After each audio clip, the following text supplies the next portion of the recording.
All right, everyone, welcome back to another episode of Words of the Wise. Today I have Chief Fashaw from Cape May PD in New Jersey, 28 years experience in law enforcement. I'm actually really looking forward to this conversation. Some really interesting topics today. So, welcome to the show, Chief Fashaw. Thank you so much for being here. Paige, thank you very much for inviting me. Of course, I'm really looking forward to it. So, 28 years, how did Yeah. that happen? It's a weird stuff. The backstory is this is I grew up in Cape May, hanging out with some kids, had a bunch of decisions to make. Luckily I had a local officer, it was a sergeant, Sergeant Bill Alvarez, saw me kind of drifting towards the Badlands. We were with some kids and they were doing some stuff. In Cape May County, a couple of different things you could do. You could work at the boardwalk, you could work on a fishing boat, doing scalloping, trolling out in the water, or become police officer or work in public works. So, scalloping, you're gonna unfortunately going to fall into some drugs and how you ever do it and forget to do your taxes every year. But he kind of steered me this direction and kind of said, listen, do something better. So I jumped into law enforcement. I was a firefighter first, volunteer firefighter first, and still have been for the last 30 years. Um, Got into law enforcement. The bug bit me. I worked in Cape May. I did some narcotic work. I worked for the county and did some undercover work for about 10 years. And that was probably the best portion of my career. But yeah, it 28 years. I have 2 more years left to do 30. Might as well do the 30 while I'm here and get out of the way from some younger guys. Thank you. Yeah. What did your life look like before this career?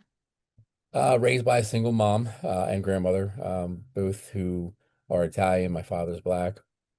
Very strong-willed women that kind of gave me a couple of choices, like you continue to follow our rules here or you live elsewhere. It's pretty simple. Mm, And the Italian background is very thick through us. I had some uncles and it was difficult for my mom probably too with us because obviously I was born in 75, so my uncles are all white and Italian, so bringing this dark-skinned black kid home was not the easiest decision coming from Florida, where my mom came from with my father.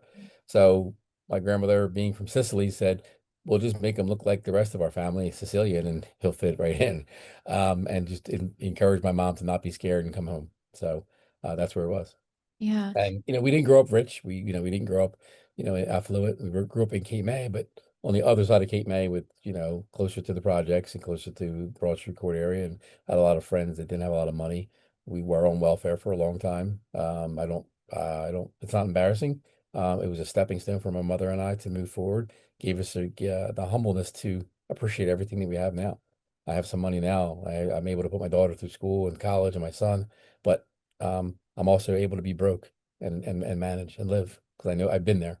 Yeah. How do you think that that shaped you in your career? Do you think that it taught you lessons that maybe you wouldn't have had otherwise? It made me appreciate the real common man and woman. Mm, I was able to not put blinders on and pretend I was from somewhere else or I wasn't. I was able to deal with the affluent in this town, in this area, and the poor and really down. Like, you go to a certain call and deal with people. I'm like, oh, you don't know how it is. No, I do. I do know how it is to be broke. I had probably more trouble with the rich people because I didn't know how it was to be rich. mm, And oh, this is your third home. This is your second home in my town, and oh, yeah, you pay my paycheck. Oh, I got you. Okay. Well, guess what? I work for the city of Cape May and I work for everybody. So it yeah. actually helped me being from where I was from to appreciate everything. It's so interesting. I shared this with you a little bit, before we hopped on here, but I grew up in a situation, where I was raised by a single stepdad and Mhm. my biological parents were drug addicts and incarcerated and domestic violence. And I had all these things happen in my life. And I always saw them as negatives when I was Mhm. growing up. I was always like, why is this happening to me? And like, you know, it was always viewed in this negative light. And I know this sounds maybe really weird, but I think as I grew up, I started to understand that yes, those things were really hard and challenging, but I Mhm. almost had gratitude for some of the things that I had gone through because it did give me the ability to relate to people and to have empathy for people and Yep. to see a situation from different viewpoints and maybe people who hadn't gone through those things, could in that moment. And so it almost became a superpower to be able to have that perspective and be like, you know what? Like, I actually do know what it's like to go I through do. some of Yeah. these really hard things. And so I appreciate you saying that because I, for a long time, really did view it as negative, and now I view it as a superpower. It's huge. I have a captain that works for me now, Captain Bobick. He comes from money, but he came from a humble beginning with his grandparents. His mother always tell him, "Have an attitude for gratitude." I've Mm. continued that. I've kind of built upon that, and just like you said, it's made, I appreciate more, and I look at people. I don't look down at people. I know people that do look down at people, and I just look at them like, really, you have no clue what that person's going through. In my situation with my father, and we'll talk about it, and I'm very open about it with my brother being murdered. I mean, my stepbrother, who was, my father, my dad wasn't a crackhead until he was 50 years old, my age and right now. His son had a traumatic incident. His son was killed and murdered in the city of Wildwood by 5 gang members from Los Angeles. I was young. I barely knew my stepbrother because it was a different family. However, like you said, growing up in domestic violence, today I wouldn't change how I grew up because I think it would not make me the man I am today, the father that I am today, the partner that I am today. And I think, like you said, it shaped me. I wouldn't change a damn thing. Yeah. I listen, like you said, I didn't have a lot of the why, like why me? Why me? I never, because I had two women in my life, my mother and my grandmother, they would not let me speak that way. Would not. But why not you? What makes you better than anybody else to be down there? Like, I want to hear it. Oh, you're crying about the cheese you have because you have government cheese. Isn't it good? I make great pizzas with that cheese. I wish I had it now because it's like Velveeta, cheaper. Yeah. So No, I wish I had someone to give me that perspective in my mm, life. And um, I find it really interesting because, I'm kind of in this point in my life where I'm considering kids. I'm 35, and so it's kind of get like on it. time's a ticking, and I think about this a lot because I thought that because of my upbringing, because I didn't have a mom in my life, and the examples that I had maybe weren't the best, that meant that I wouldn't be good at it. And now I realize that that's exactly why I'd be really great at it. Yep. But I start to think about this idea of like, you don't want your kids to go through the same adversities that you went through, but then also you want them to go through stuff so that they have the resilience to be able Yep. to get through stuff. So it's this conversation of like, you want to give them a great life, but you also want them to learn and be able to like stand on their own 2 feet. And my question for you is, what do you think the definition of resilience is? If you could kind of, have like a one-liner. Strength. Mm. Just the strength to just maintain. Yeah, I could look the definition up, but I did not look it up prior to talking to you. What, I've been through some resiliency classes, and I just think it's the strength to go through adversity and be able to be on. It's not about the fall, it's about how you get up.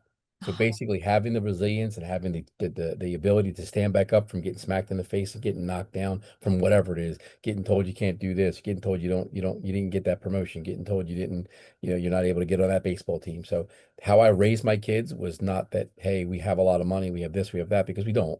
I'm finding that out now, putting my daughter through college, that I didn't put enough away. You know what I mean? So she's driving me broke right Yeah. now. But my children also know the difference between shopping at Walmart and stop shopping at Neiman Marcus. Yeah, we could shop at Neiman Marcus, but we're going to go to Walmart because it's not the clothes that make the man or the woman. It's the woman and the man that make the clothes. I can make an Amazon suit that's $79 look great, and I do it every single day. You know what Yeah. I mean? And I pride my kids on that. My kids give thanks. My stepdaughter, the same thing. You know what I mean? They both know and they appreciate where their things come from. So I don't, I, you will be a great mom because of that. And I do, and I think you'll even be a stronger mom because of your father. Hopefully he's still in your life. Hopefully he made you the stronger person. So uh, that's admirable that a man stayed in your life that will make you strong. So my mother stayed in my life and made me strong. I'm part that. My daughter and I ride or die. Like she's 19 years old. Like that little girl right there, she's a strong woman and no man's going to get over on her because of how I treated her. You know what I mean? Things she saw her mother and I go through, things she saw, my mom and her go through, and she's built. You know what I mean? My kids have appreciation for life that I didn't, that I did because of my mom. So I'm Yeah. not perfect, but I try to give them that value. I And really appreciate you saying that. That means a lot to me, honestly. And you'll do uh, fine. thank you. You will. I have a very similar definition of resiliency, and it's, how quickly can we get back to baseline? And I think about it in 2 ways. I'm actually a really visual person, so tell me if this makes sense to you. But I think about like one straight line, and Mhm. the quickest way to get somewhere, right? We think about like forward trajectory, one straight line is going to be the quickest way, but we know that in life, it's never a straight line. We Mm-mm. have peaks, so we have some things that go really, really well, and then we have valleys, some things that don't go so well. Yeah. And the idea is how can we get back to baseline so that we have more of that forward trajectory as quickly as possible. So it's almost like this definition of stoicism a little bit of like how Yeah. can we like stay level because the highs are never as high as you want them to be, and the lows aren't forever. And I think we have to like remind ourselves that like we can get back to that baseline and we can have forward trajectory no matter how low something is, we can always get back. It's going to take more work, Yeah. sometimes like we got to crawl and climb, our way back to that baseline, but how can we get back so that we can move forward? That's the Yeah. goal, is to move forward. Absolutely. Life is not scripted yet. As much as you'd like to have a scripted life and have this perfect book life, it's thrown at you in curveballs. It's thrown at you however it comes. Just things that you and I didn't have any connection to. The Floyd incidents, COVID, everything that we had, like life just threw you curveballs and you adapted to it. It's how you adapt. And if you do woe is me all the time, then you're going to be in this stage of fright all the time, and stage of how am I going to live? I can't just figure it out and move forward. It's Yeah. not easy to do. Trust me. My partner and I talk about my fiance. We talk about it all the time, and I'm like, she's like, hey, I wish I had different things in life that I had done, and life threw me this curveball, and I just wish I took my degree to a different level and did this thing of life and work, and looks at my position like, oh, you pretty much had a career where you made money your whole entire career and escalated, but I had lows and I had highs, and I saw a lot of bad things and good things at the same time. So, we talk a lot about that. She really brings my mindset back to appreciating life and valuing life to the fullest because it's short, very infinite, not infinite, it's just short. Well, congratulations on your engagement.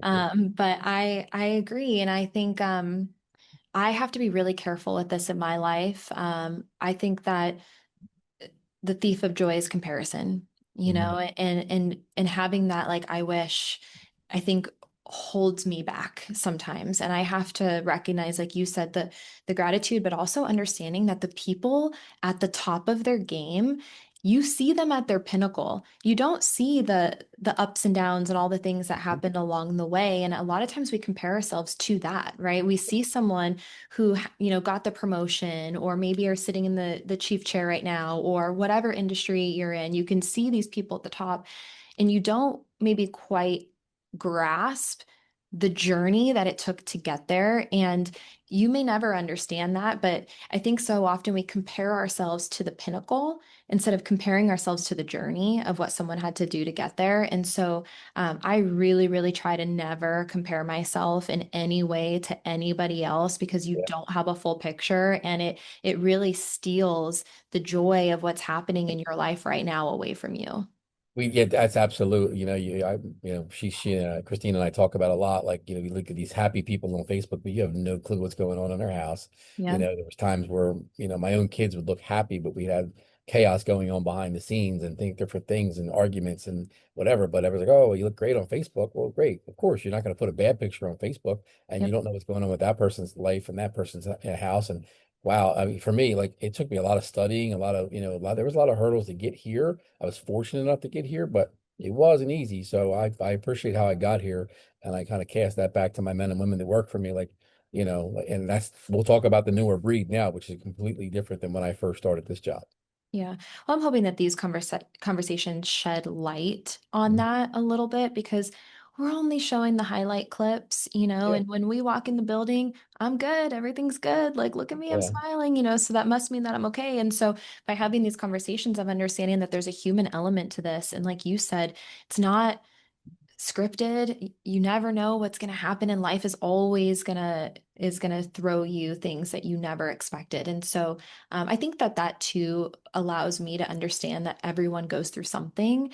And Mhm. so how can we show up in a way that's really present, and not have some of those tendencies? I'll tell you right now, one of my biggest pet peeves is when someone asks me how I'm doing and then they don't stick around to like hear my response, you know, like kind of these like, hey, how's it going? Good. How are you? Surface level stuff. Like I Yeah. can't.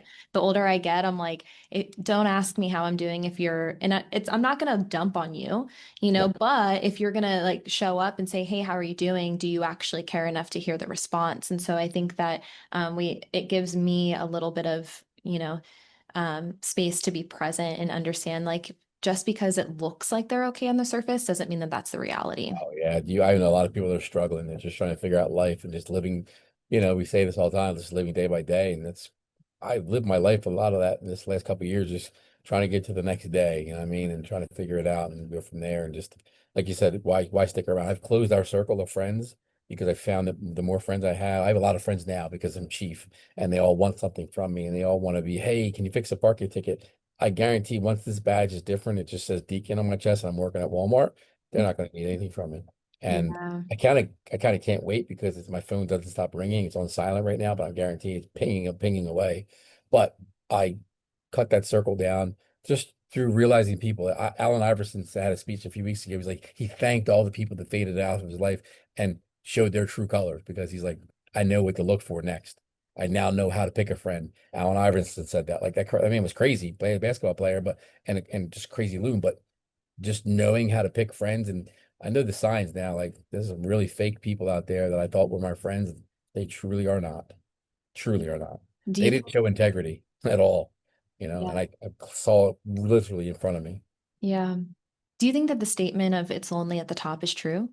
Very, Mm. absolutely very. And if you care, it's even lonelier. And I'm a person that cares. I know that there's people that sat in the seat that made it to the top that just had a different mindset. And the guy that will replace me, I love him to death, but he has a different mindset than me. I care too much, and I really wish I didn't wear my heart on my sleeve and care about things and let things bother me. If I could have that give a F mentality, maybe that would work for me. Maybe it would, but if I didn't care too so much about people and my friends and who I thought were my friends and my employees, maybe my days would be easier.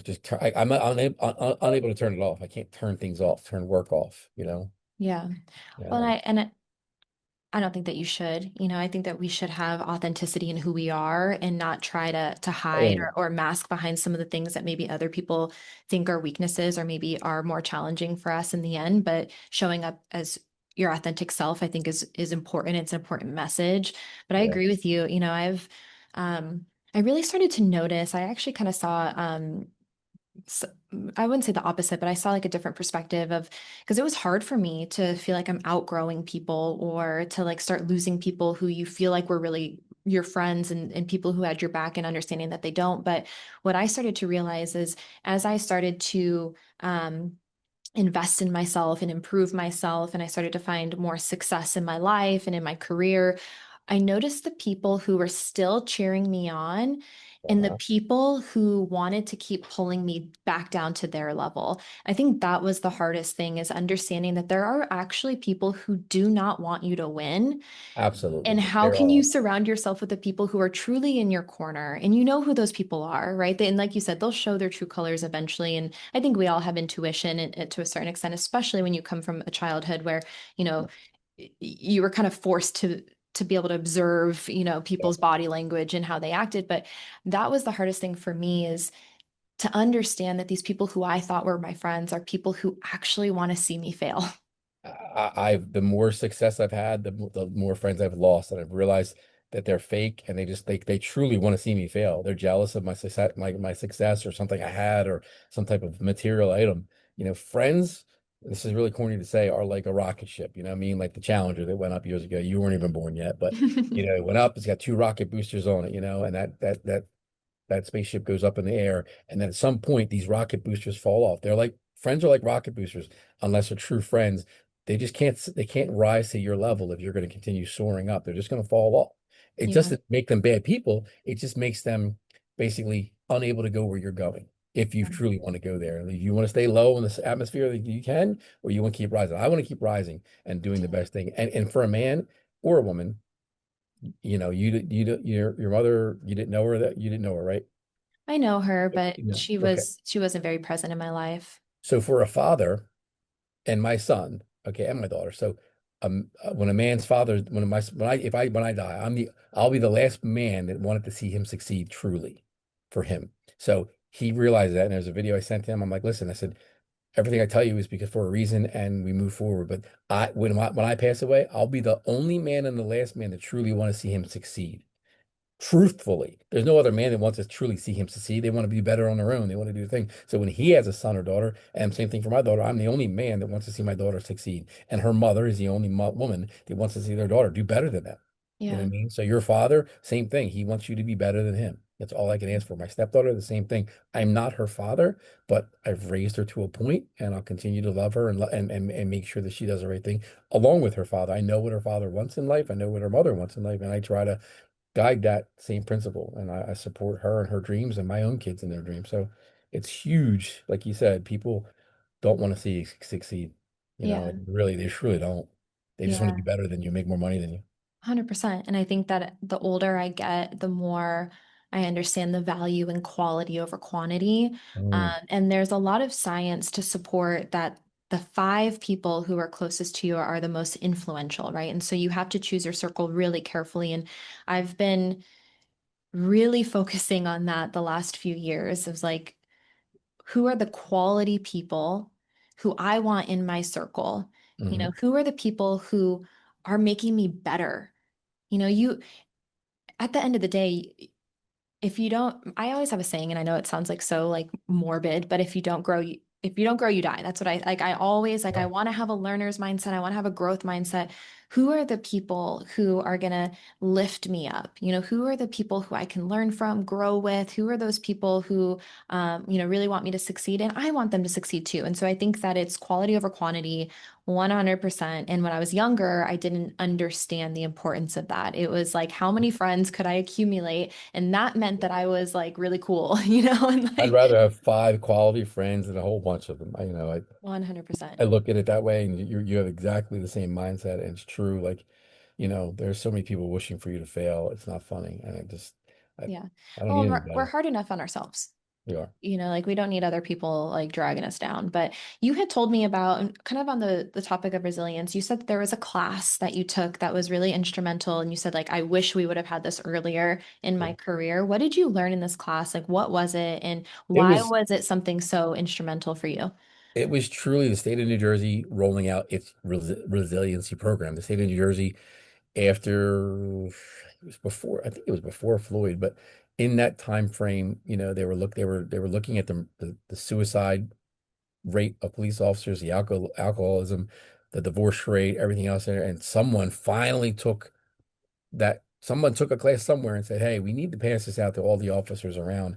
And I took a class with a bunch of my colleagues in an open forum, and we sat there and they asked you questions about, okay, name a tragedy in your life, try to think about, some guys talked about divorce, some guys talked about putting a gun in their mouth. And I'm looking at these guys going, wow, that gentleman, you know, he he's like probably one of the strongest guys I know. Like he had a gun in his mouth and he was down on his luck and he almost pulled the trigger because Mhm. of whatever issue he was having in his life at the time. And it made us open up. And I wish we had had that class. It's now taught in the academy, which is great. That's great. 5 years, 5 years before that, but it really made us think about, you know, how weak we are, how easily in law enforcement alone, but it was really just this class was about life. It was a life class about, how you focus on the goods and the bads and how you get up from those things.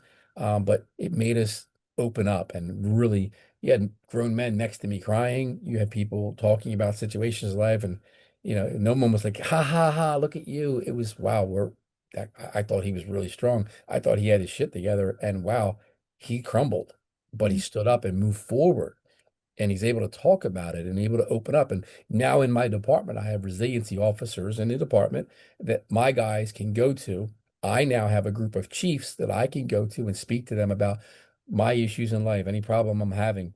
You can take it outside of work. My guys don't have to talk to the guy that works with them because it's more embarrassing. So I have the ability to send him north and speak Mhm. to another resiliency officer that doesn't even know him, does not like joke about his issue and say, "Ha ha, look at that guy. He's crumbling. He's an alcoholic problem." And I've had officers with drinking issues and suspected drinking issues, and It's been able, this resiliency program that we have now and the ability to talk about it, not be embarrassed about it, and not be this macho thing like I'm a cop.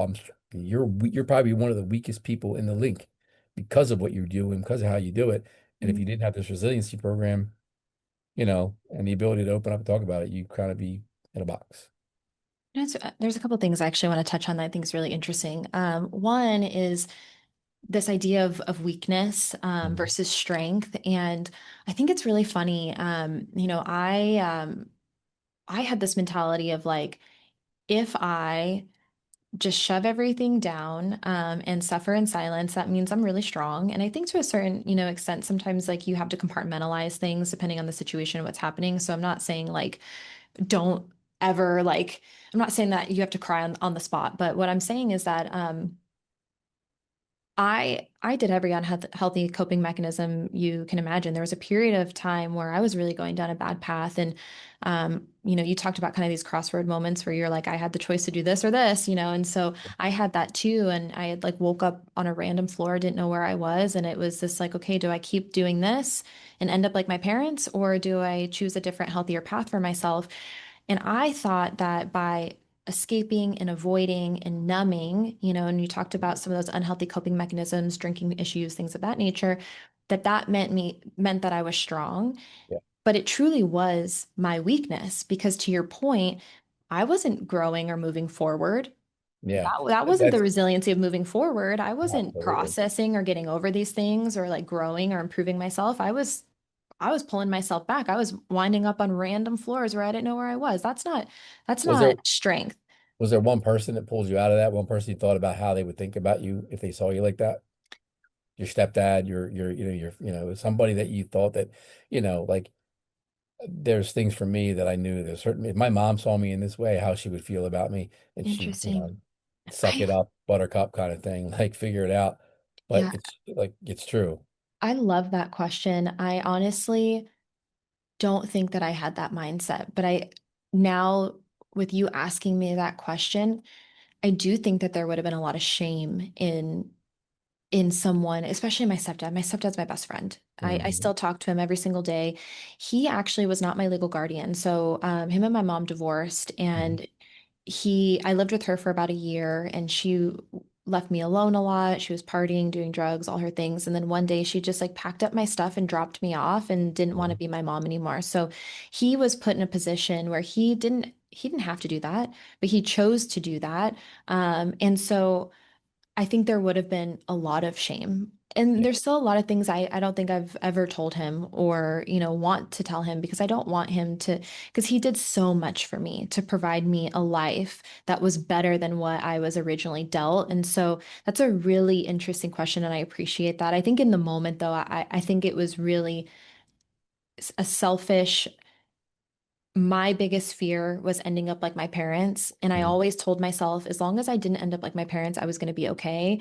And I think it was this really harsh realization of like, I'm acting exactly like my mom. I'm acting exactly like my parents. And Yeah. if I keep doing this, I'm going to end up in prison one day, just like them. And so I do think it was more of a selfish, like, that's my biggest fear. And I don't want that to be brought to to a reality or I realization. think it saved your life actually knowing what your mom did to you, how it affected you. And I think not that this conversation is about you, Right. but you know what I mean? You're trying to interview me, but I think that's important that you were able to do so. I saw things that my dad was doing, but I never wanted to be like him. I never wanted to act like that or put my hands on a woman like that or how he Yep. treated my mom and whatever. Listen, I'm not a perfect man. I've cheated. I've done stupid things in life. I'm not proud of it.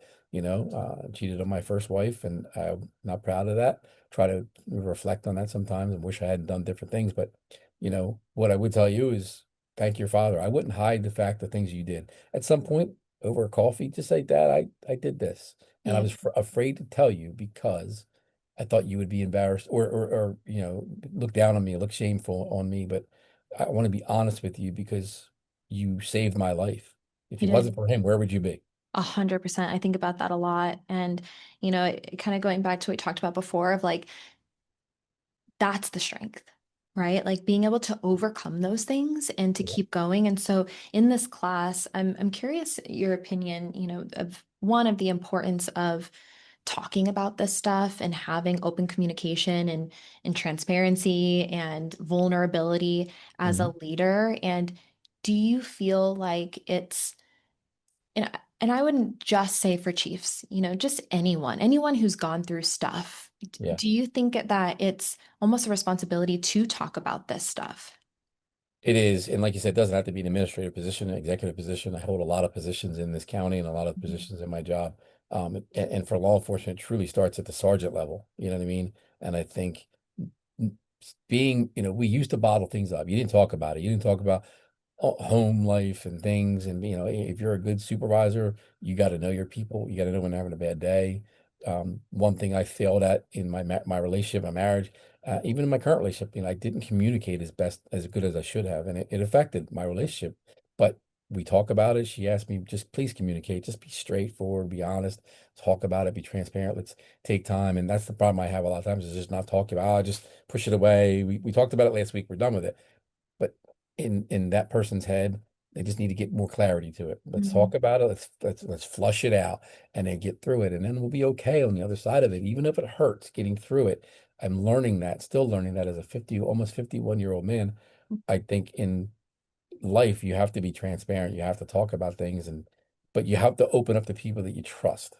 You can't be open because I've opened up to people that I don't trust and it's bit me. It's Yeah. bit me and I'll never do it again. So Yeah. like you said earlier with having that core friends, like the woman I live with, the person I talk to every day, that's got to be the person. And it's been hard for me to open up on a lot of things because it's embarrassing or whatever, but just got to open up. If you love that person, you love your people, you love your kids, open up. I'm very open with my kids. They don't want to hear it sometimes, but I'm open with them and I've made some mistakes, but I'm trying to fix them.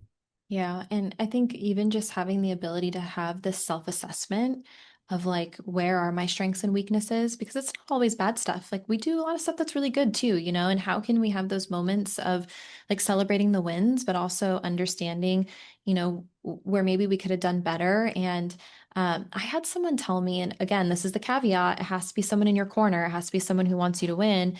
But sometimes when people come up to us and they highlight some of those things, or they want to have these conversations, I can speak for myself. I used to get really defensive about that. If someone would come and kind of point out some of my flaws. And I had someone tell me, if it's someone that truly cares about you and they're in your corner and they say these things, it's an act of love.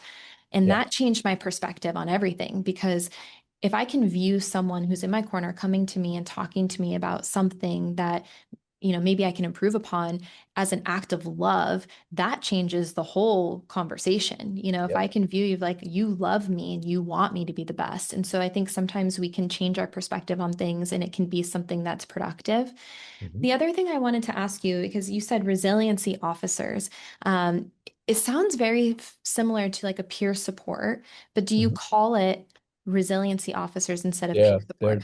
they're That's they're kno- they're known as resiliency that is officers. There's so special interesting. training and then scenario-based training yearly that they Yeah. do. And I have a couple good officers on there who've been through some crap. You know what I mean? And I think that's kind of the best part. Like they didn't assign themselves. They asked to be on the program, but you can't have someone that comes from way up here and looks down upon people. You kind of got to have somebody real running or a part of your resiliency program that can get down and not be so judgmental because that resiliency officer is in between me and the officer. So before they have a problem, they're to go to that person first and say, "Hey, I'm struggling here with whatever addiction they're having, whatever issue they're having, wanting to kill themselves, wanting to do something." They're we try to guide them into go to that resiliency officer first because once it gets to me in my executive position, I got to do a different act. You know Mm. what I mean? If someone, I got to send you for this, I got to send you this place, I got to do this, do that. So many rules in that, but I think it's important that you have like peer leaders and peer group people. They have this in schools and different things, but ours is specifically called resiliency officer. I think that the words that we use are really important Mhm. and powerful, and the way that we present things matters. I've never heard anyone call it resiliency officers. I actually think it's really smart because there's strength in the word resilience. Hmm. And I think that when people feel like they're broken, I think sometimes like right now when we hear like peer support, I think there's a lot of stigma around that of like feeling like I'm broken. But this idea of like resiliency, how can we get you moving forward? How can we get you That's the better? goal. That's the goal of the I program. I really like that, and I'm Are gonna you share that based? with other Where are people. you based? Are you based in Jersey? Or you're based elsewhere, right? No, I'm in Phoenix. Phoenix. So Yeah. you can Google it. Like you literally can, the Attorney General's office, our lead law enforcement, which she's a female now. Mm. Sh This program is way before her, but the program is spelled out and the rules are there. If I can find it, I'll send it to you. But the rules are there on New Jersey's resiliency program. It's all there. It's the uplift, to betterment, the importance of it being not a secret, but between you and the officer, or they're not even allowed to tell me what they talk about. Yeah. You know what I mean? It's between them. It's like a psych doctor. It's like your doctor, like that client privilege, Yep. doctor client, privilege, but patient privilege. But it's a really important program, and it's huge. I think it's saved more lives in the last 5 years that I'm so grateful for. So Yeah. grateful for it. That's great. And I'm going to share that the presentation, how you present the program too, because I think that that's really kind of out of the box thinking and innovative. Taking a lot We of programs, it was the best program I ever took. I love it. We talked about the younger generation. Mm. How, as a leader, can you relate to the younger men and women who are entering into the career today? How do you communicate with them? How do you hire them? How do you retain them? I'm old school. I come from an older mindset, so I used to not think that way because when I was younger, I was like, oh, the people above me are the old people. But I'm now that guy. I don't live by TikTok or Snapchat. I only am in those programs because my kids are. But the younger generation working for me now that I'm seeking to hire, they beat by a different drum, tick by a different clock, and it's harder to retain them because it's a lot of money issues. So they're all looking for the big, they all want that big number. No one wants to work towards it. They all just want to grab it. And there's no, respectfully, there's no loyalty. I have officers that we hire and my salary's here, or they can go elsewhere. I just lost an officer to go to another department for, a $40,000 job increase in pay, where I'm like, hey, you're not loyal to the department. We started you, we gave you your first start. You're not going to stay with us. But he's like, honestly, chief, I got to go where the money is. And there's a lot of grievances between not my staff, but in the law enforcement staff, where in back in the day, you wouldn't grieve it. I wouldn't complain about something that's in the contract. I would just do what I was told. Sergeant said do it. Lieutenant or captain in chief said do it. You do it. You don't complain about it. You don't bitch and moan about it. You just do it. Now they question everything. I got guys of 2, 3 years on questioning. Well, it's not the contract reads that way, and I don't like it. I want to change it, so I want to grieve it. And it's harder to. I find it harder to govern or supervise an employee like that because it's just questioning everything. But I also take it at the same time, like maybe I should be questioned. Maybe that the question that they're posing isn't such a bad thing. It's just how they view it. They view it differently than that. The world has changed. Everything's changed since Breonna Taylor, COVID, George Floyd. That's in my world, you know what I mean? And this country's changed. You have these different presidents, different things. So they're looking at it from a different set of glasses. So I have to take their opinion. I'm I used to not be able to be criticized, and I still in my relationship, she'll tell you, you can't criticize him because he takes it the wrong way. But Yeah. I take criticism from my staff and I own it. If I made a mistake in a judgment call or something I did, listen, I told you guys to do this. It was wrong. We should have did it your way. But I also asked your opinion. When someone walks in my door with a problem and they, Chief, I got a problem with that. My subordinate's doing it. Okay, I'll listen to the problem and I'll first ask them, what's your solution? And then I'll tell you mine. I won't give you my solution first. What's your solution? What did you come? Don't come in here looking for me to tell you how to do it because I don't have the answer. You work with that kid every day in, day out, and you know it. So let's take your solution to the problem you're having, commingle it with my solution, see what we can come up. This is what I would do. This is what you would do. Let's see what the better one is. And I'm going to tell you, let's probably go with yours first because that's what you first thought to do first. This is what I would do, but you should you know, usually your first instinct's right. You know what I Mhm. mean? Ah, I want to do this. And I'm I'm telling them before they get to me, handle it on your end because if you bring it to me, I got to handle it on my end. And it's got to turn into an IA, internal investigation. And I don't want it to go there. So before you bring it to me, you should vet it through a bunch of people before you get to me and then come to me. And if Mm. it's falling on my desk, it's probably a problem. But I'll get my door's wide open. I let them come in all the time, and probably shouldn't to a fault because it's bitten me too. A couple of times, my captains, my lieutenants, like, oh, chief, they came to you first. Now, you told them one way. Now they're going to do it that way, and sometimes it doesn't work. Yeah, I actually just had a conversation recently where a chief said, I have an open door policy, but there's a screen door.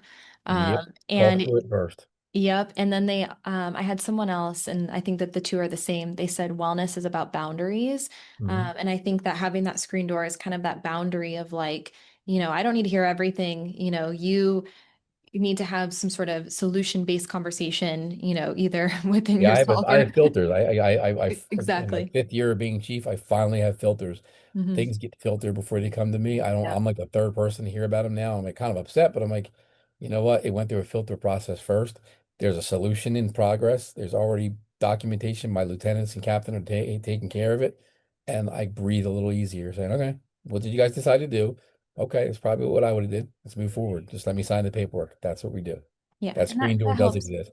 It helps everybody. It Yeah. helps your sanity too. But one of the things I really appreciated was a little bit of the self-assessment, of like, yeah, this isn't, and how do I want to word this? Because I'm guilty of this too, where just because someone isn't like you or like me Mhm.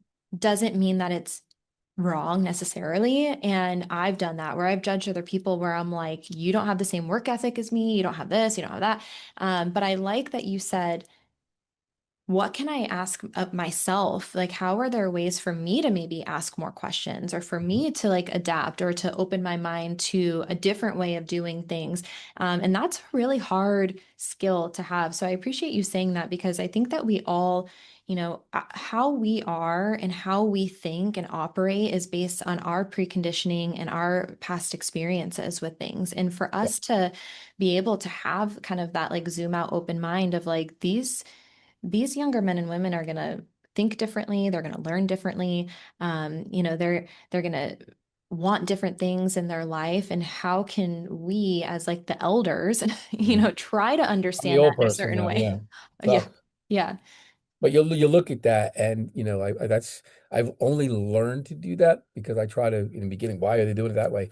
I try to know my people. I try to know what they're Yeah. going through. When a situation comes across my desk and we're about to jam somebody up, unfortunately, they've messed up. I step back and punt and go, okay, what's going on in their life? Why did they make that decision?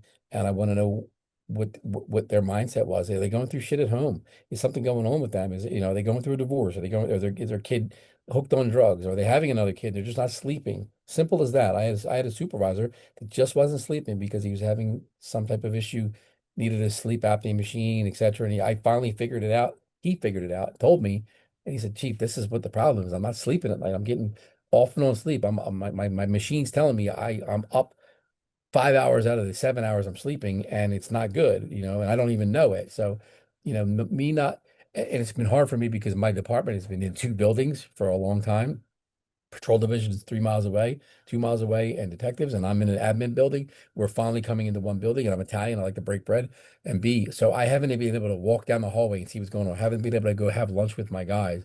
And I think it's important for you to be a part of that conversation and see what's going Mhm. on because you get in this glass box up here, like, "Oh, whatever." And then you're like, well, why'd they do that?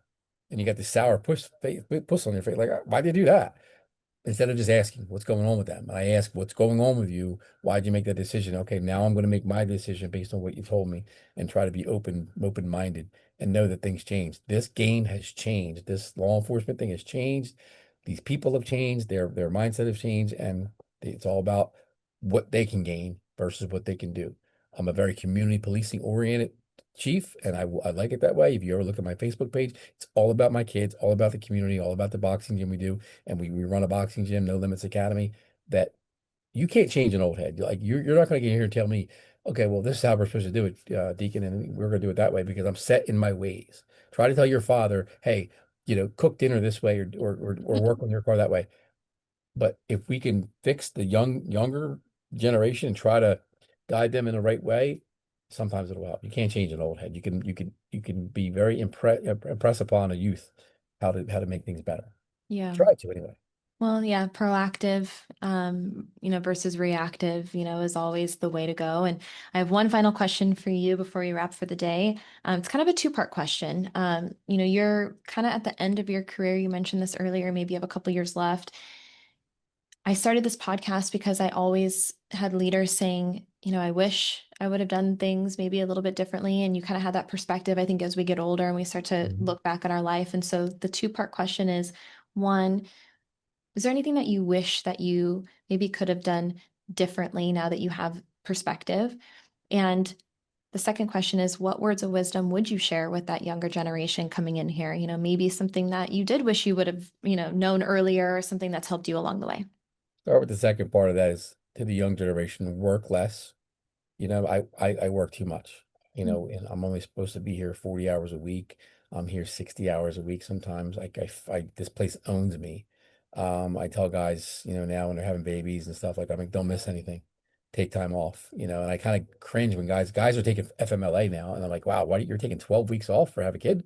Or your kid's two, you're taking 12 weeks off, but it's a bonding thing. I look at it now, and I've had this conversation with Christine, and I'm like, she's like, but if you could have done it, would you have? Should you have? I took 2 weeks off with each kid and went right back to work.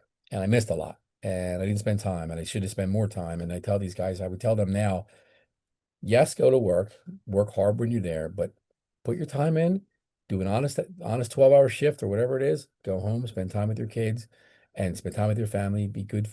Family's so very important that I'm 50 years old now. I probably got a good 25 years left, hopefully, but maybe 30. I don't know. But I try to stay healthy, stay happy, stay positive, get into a good relationship with someone and find that balance because it's hard to be married. It's hard to be in a relationship. It's hard to be a father or mother. But do your best at it. And again, work less, don't work. And some guys work the overtime shift because they want the extra money. Money's not everything. Family is. I really wish I had focused on family more, and dealt with, my new relationship and been home more and spend more time and been more open. Um, Things I wish I would have done, a lot of things I would have done differently in my career, but when I became chief, I was quickly tasked with getting body cameras, getting this gun. I didn't really know what I was doing because I'd always been a lieutenant or a sergeant. I was a detective for a long time.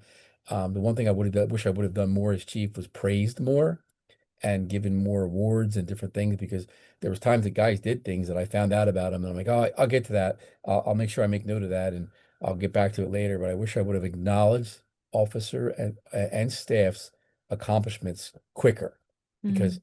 if you do something today, Paige, and you do something really good, and 3 weeks from now I acknowledge you on paper about it, you're gonna say, yeah, well, I did that 3 weeks ago, bro. Like really, it Yeah. doesn't mean much and and giving that balance. I praise my staff. Anytime I talk about my staff, I cannot be the chief that I am or the administrator that I am without them. The other ones out there at 2 o'clock in the morning, I worked that grind. I did detective work. I worked the 2, 3, 4 o'clock in the morning shift, but they make me look good. I'm nothing without them. I'm nothing without my partner. I'm nothing without my kids, and I'm nothing without my office staff. I have a woman who works for me, Duran Hemingway, who absolutely guides me daily. If not in a negative, not never in a negative way, but hey, she's been here through a couple chiefs. She's been through life challenges. She's had, relationships. She's been in and out of focus and she knows, yeah, I did it that way. It didn't work that way. So luckily having her in the lineup is she's already been working for four chief. They already screwed it up and did it that way. She's like able to say, you can do it that way, chief, but we did that already. It didn't go so well. You know what I Yeah. mean? Um, Leadership is hard. It's not easy, but if you do it right and don't do it half-ass, because what you do as a leader transposes back to your men and women. My men and women work for me. They know I will never ask them to do something I have not done. Locking the bathrooms, taking the mail across the street, picking up the mail, doing the bank runs, locking up the crap houses. Like it's a lot of things. I can say I've held every position in this department except captain. I jumped captain from lieutenant to chief. Um, it's the captain's position I wanted to do, but it's a marker. But I've been a patrol officer. I've been a summer officer. I've written parking tickets. I've been out in the snow, sleet, rain. I'm still out there with them now. People look at me like, well, why are you out here working at 2 o'clock in the morning with your guy? Because if they don't see me doing it, they really appreciate it. My guys appreciate it. You can ask any one of the people that work for me. Our chief's out there at 2 o'clock in the morning with us, and he's out there in the rain, and he's not home sitting on the butt. Like I'll sign on on a Saturday afternoon at 4 o'clock in the afternoon. They're like, and they know I'm not watching them. They know I'm not like, oh, I'm micromanaging because I hate it being micromanaged. I just chime in and I show up on a call. I show up on a car stop and say, I'm here if you need me. I'm back here. I'm here if you need me. Lead from the left or the right of someone. Not, I don't have to be in the front. I don't have to be in the back. I'm right Mm, beside you, bro. Or girlfriend, I'm right here with you. And when the shit's hitting the fan, they know I'm out there. You know what I mean? I'm nosy. I'm out there. That way, I work the weekend so I can come in on Monday morning and go, when a complaint comes in, oh, we got the officers did that. Like, yeah, I know. I was there. I was in the background. Didn't you see me in the body camera? I was right there. I yeah. saw what they did, or I was on top of what they did, and I'm gonna stick to it. I tell my guys, I will support you 100%. But when you do wrong, you understand I got to go the other way. But body cameras help that now. Don't harm that. If you're doing your job successfully and right, you'll be fine. Thank you. You're welcome. Thank you for your time. I really appreciate it. I know we ran a few minutes over, so I really No, I appreciate you talk a hopping lot. on here I with talk a me. lot. No, it I had was to a handcuff myself. I'm Italian. I talk with my hands. I got to keep my I do hands on too. here. But I'm not I, Italian, but I talk with my hands. what I do appreciate you doing this for us and speaking to other chiefs and getting this perspective. And I hope to see more of it. And I can't wait to see this put together when you put it together. And I kind of jump on and see other programs you've done. But Thank you. again, you're making us talk about it. You're making us be present and be accountable. That's huge. You know what I mean? So that's something you're doing, which will better our officers and people. Just be good humans. I just want people to be good humans. I don't care what side you vote for. Just be a good human being. Be a Yeah. good person. Don't lie. Tell the truth. And listen, I've lied before. I hated it. I've done stupid things. Just be a good person. You know, just be a good person and be a good human being Yeah. and keep a very close-knit friendship because you don't need all these other friends. You don't need them. I need three bad MFers to run my life. So that's what I need. 100%. No, You know, honestly, I really enjoyed this conversation. I liked it a lot. So thank you. absolutely. I I appreciate it. appreciate you. You're welcome.